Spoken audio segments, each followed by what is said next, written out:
The story I've chosen to read today is The Snail and the Whale. This is a tale of a tiny snail and a great big grey-blue humpback whale.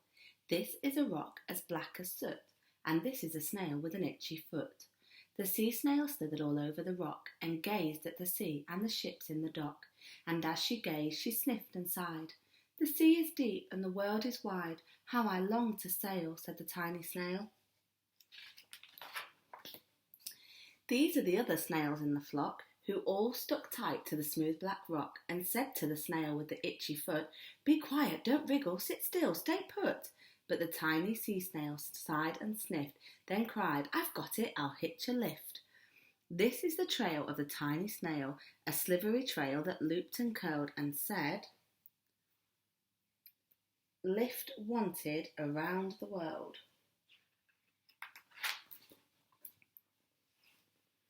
This is the whale who came one night when the tide was high and the stars were bright, a humpback whale immensely long, who sang to the snail a wonderful song of shimmering ice and coral caves and shooting stars and enormous waves. And this is the tale of the humpback whale. He held it out of the starlit sea and said to the snail, "Come sail with me." This is the sea so wild and free that carried the whale and the snail on his tail to towering icebergs and far-off lands, with fiery mountains and golden sands. These are the waves that arched and crashed, that foamed and frolicked and sprayed and splashed the tiny snail on the tail of the whale.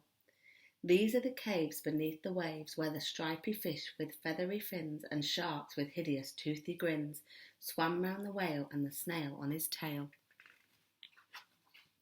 This is the sky, so vast and high, sometimes sunny and blue and warm, sometimes filled with a thunderstorm, with zigzag lightning flashing and frightening the tiny snail on the tail of the whale.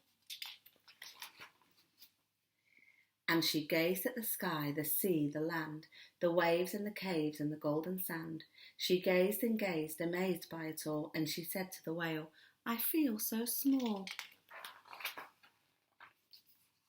But then came the day the whale lost his way. These are the speedboats running a race, zigging and zooming all over the place, upsetting the whale with their ear-splitting roar, making him swim too close to the shore. This is the tide slipping away. And this is the whale lying beached in a bay. "Quick, off the sand, back to the sea," cried the snail. "I can't move on land, I'm too big," moaned the whale. The snail felt helpless and terribly small. Then, "I've got it," she cried, and started to crawl. "I must not fail," said the tiny snail.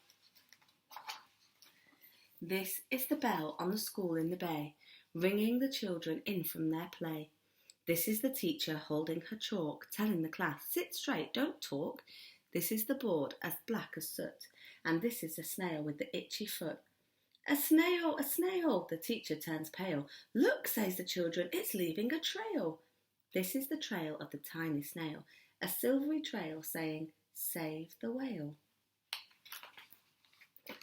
These are the children running from the school, fetching the firemen, digging a pool, squirting and spraying to keep the whale cool.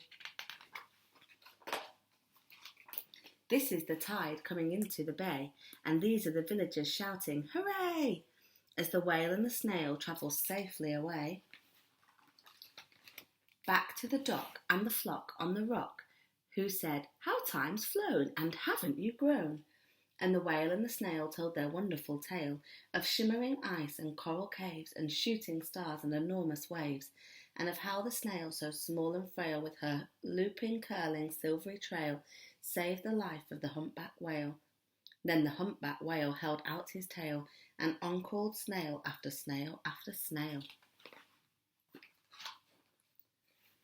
And they sang to the sea as they all set sail on the tail of the grey-blue humpback whale. Good night, everyone.